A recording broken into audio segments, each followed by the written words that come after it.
You know something I don't know. Okay.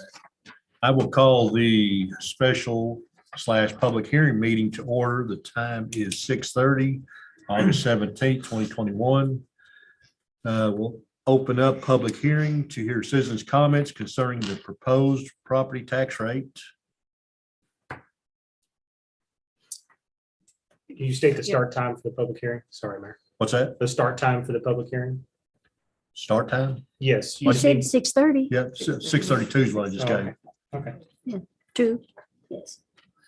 Okay, a tax rate of 1.149676 per $100 valuation has been proposed by the governing body of the city of Everman. The no new revenue tax rate is 1.084257 per 100, and the voter approval revenue tax rate is 1.202263 per 100. This is proposed, the proposed tax rate, is a $0, 0% increase. It's the same rate as previous year.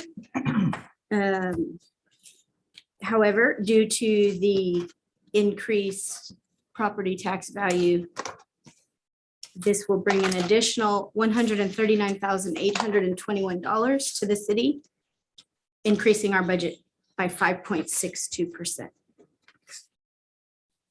And the total tax levy on all properties in the city of Everman is $2,626,164.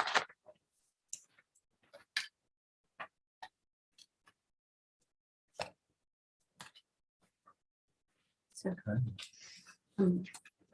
So, open for questions, comments. so we're open for citizens' comments. Anybody have any comments?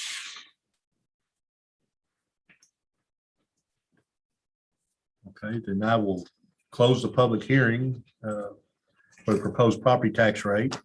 Open the public hearing to hear citizens' comments concerning the proposed budget fiscal year 2021, 2022. Do you need the time on that one? Okay, time is 6:34. Okay, this proposed budget is brought to you is balanced budget and will raise more total property taxes in last year's budget by $139,821 or 5.62%. And of that amount, $3,295 is tax revenue to be raised from new property added to the tax roll this year. Floor is open. Any citizens' comments?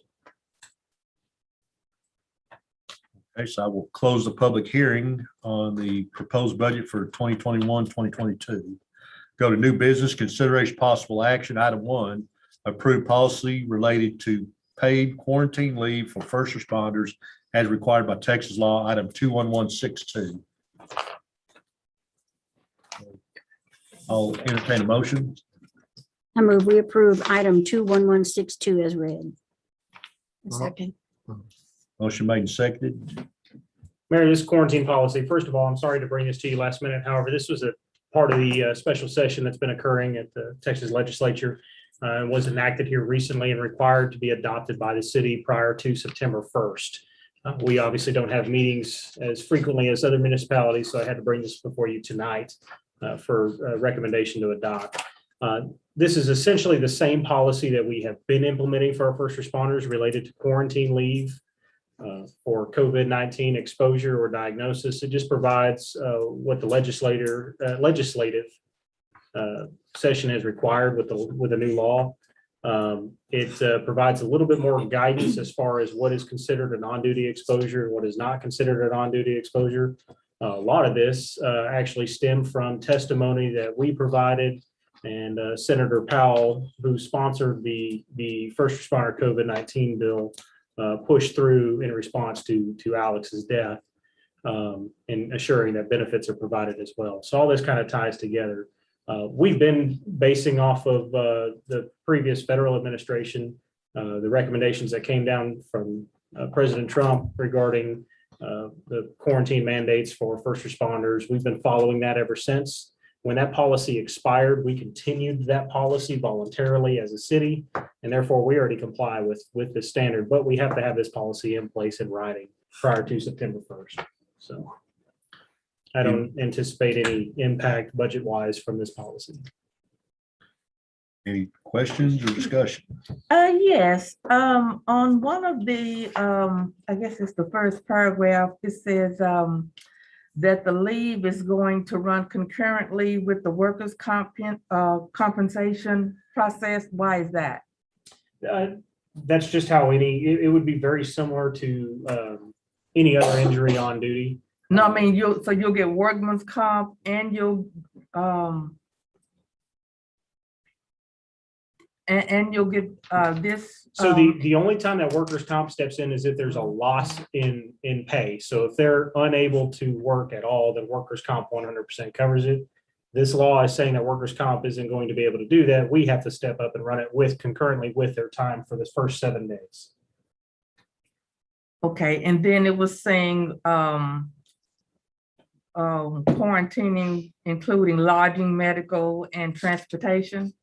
Yes, ma'am, if necessary, and we've had that in the policy since COVID started. Fortunately, we haven't had a circumstance that's arise that we've had to address that. But that was part of the federal mandate that came down, and the county stepped up and still continues to have funding available through Tarrant County Public Health to quarantine first responders away from their home if necessary.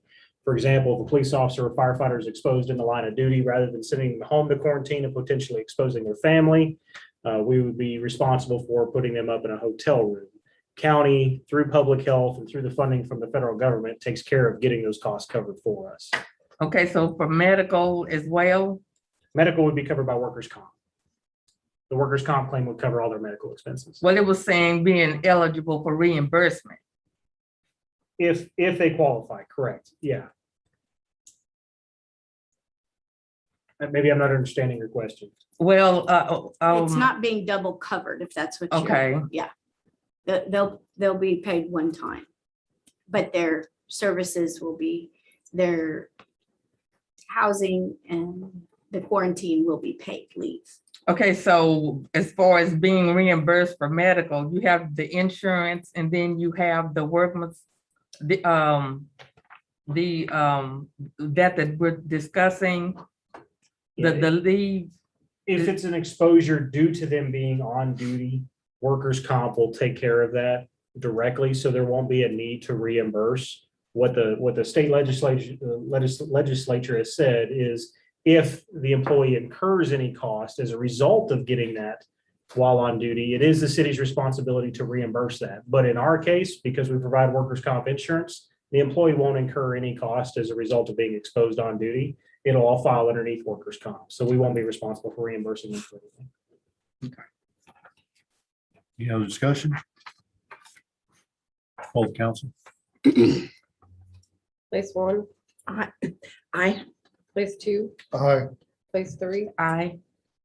place 4, Aye. place 5, Aye. Mayor, Aye. motion carries. Item 2, approve ordinance number 773, an ordinance fixing and levying municipal ad valorem taxes for the city of Everman, Texas, upon all taxable property for the tax year 2021, directing the assessment and collection thereof, providing a severability clause and an effective date clause. Item 21160. I'll entertain a motion. I make the motion to approve 21160 as read, with the tax rate being 1.149676. Second. Motion made and seconded. Any further discussion? Is it the tax year 2021 or Yes, is that's it the correct. tax year 2022? 2021 is correct. Okay, It's the tax base year. what? You're getting confused with fiscal year and tax base year. Oh, okay, Where okay. you're paying taxes based on the 2021 Thank you. tax. I did get that confused. Thank you. Any other discussion? Hold the council. Tax base. Place 1, Aye. place 2, Aye. place 3, Aye. place 4, No, place 5, Aye. Mayor, Aye. motion carried. Item 3, approve ordinance number 774, an ordinance adopting a budget and appropriating resources for the budget year beginning October 1st, 2021, ending September 30th, 2022, approving budget figures for fiscal year 2022, providing for the filing of the budget as required by state law, providing that this ordinance shall be cumulative of all ordinances, providing a severability clause, and providing an effective date. Item 21161. I'll entertain a motion. I move we approve item number 21161 as read. Second. Motion made second. Any further discussion? I'd just like to highlight a couple of things. Your budget book that's presented in front of you is the complete budget book. It's always funny to me that the city manager is responsible for providing this to you, a balanced budget. But I can assure you, and I want to make sure the recognition goes to the right place, that Susan has built this book. Everything you see in here was her work, and she's done a phenomenal job of putting all of this together. So she certainly deserves to be commended on that. Page 7, I get to highlight a couple of pages of mine. Page 7 is my budget message to you. That is, you have not seen that before. So I would encourage you to take the opportunity to get a chance to read that. That's just essentially highlighting what we discussed throughout this budget process. Highlighted some of the successes that we've had over the past year and achievements that we've had over this past year, and targeting some of our goals for this next fiscal year, which include ultimately decreasing expenditures, increasing revenues, and hopefully ultimately lowering that tax rate. The budget before you is very conservative, with no capital expenditures with the exception of the street fund tax improvement items related to a street rebuild. There are no other capital expenditures provided in this budget. Now, that will change as we address ARPA funds when the ARPA funding comes available. But as the budget is presented today, there are no capital expenditures. Are you saying ARPA? ARPA, American Rescue Plan Act, yes, ma'am. And grants and things. So by the end of the year, we may have a couple of capital projects that come up, but those will only be if they're funded through alternative funding.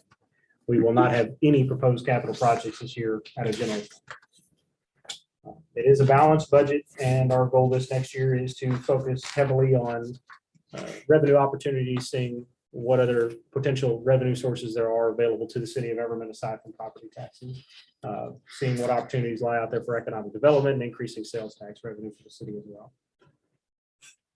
With that, there's no other changes in there. Did you have anything you wanted to add?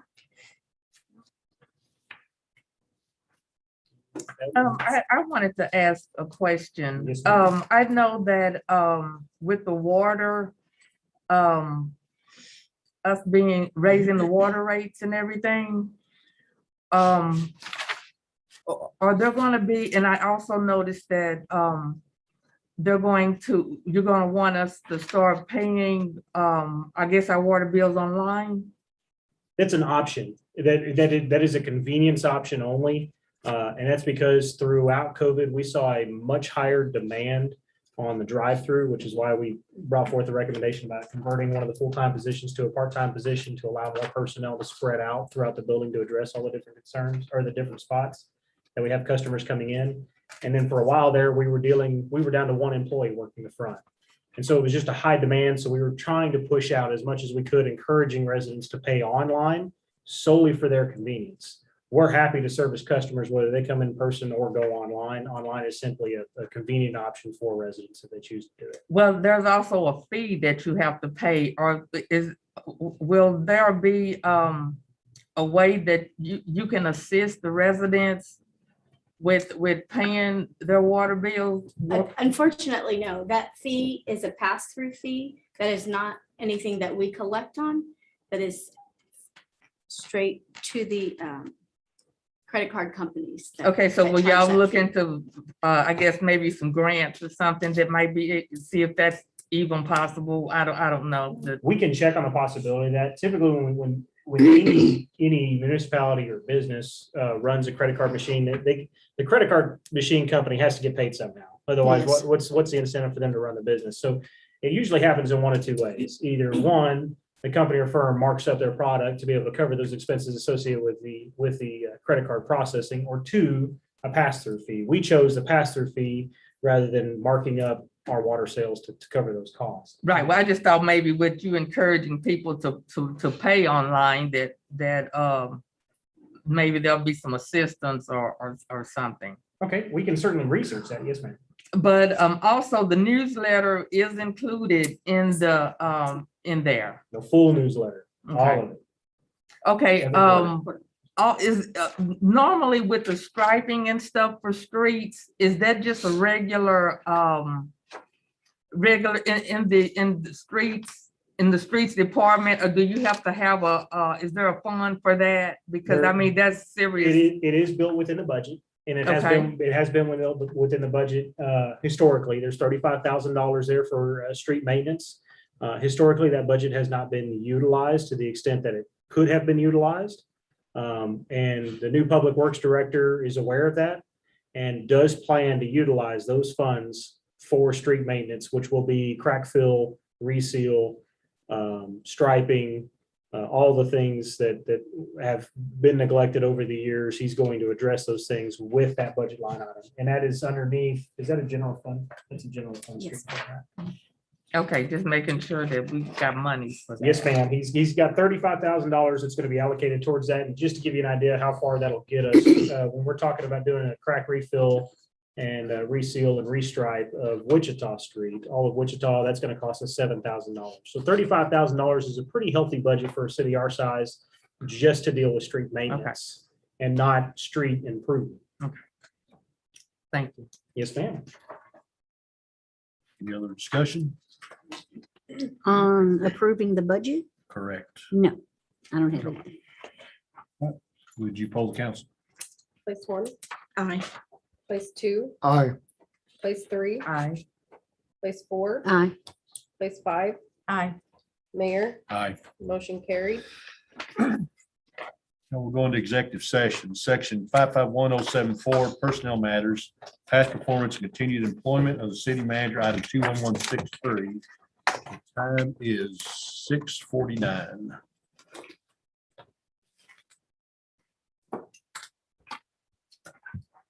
We'll go in the break room.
Notice that place 4 looks pretty short. Okay, I'll call the meeting back to order. The time is 7:16. I will entertain a motion from executive session. I'll make a motion. We approve contract renewal with Family Medical added. That work? Second, For the city manager. for the city manager. For the city manager. Second, Okay, motion made second. Any further discussion? Yes, I think it should have been more because he does an excellent job. Second, I'm sorry. Susan? Thank you, ma'am. I appreciate the compliment. Okay, would you poll the council? aye. Place 2, Aye. place 3, No, place 4, Aye. place 5, Aye. Mayor, Aye. motion carried. Next item, citizens' comments. Are we're not doing those online? I'd like to make a comment.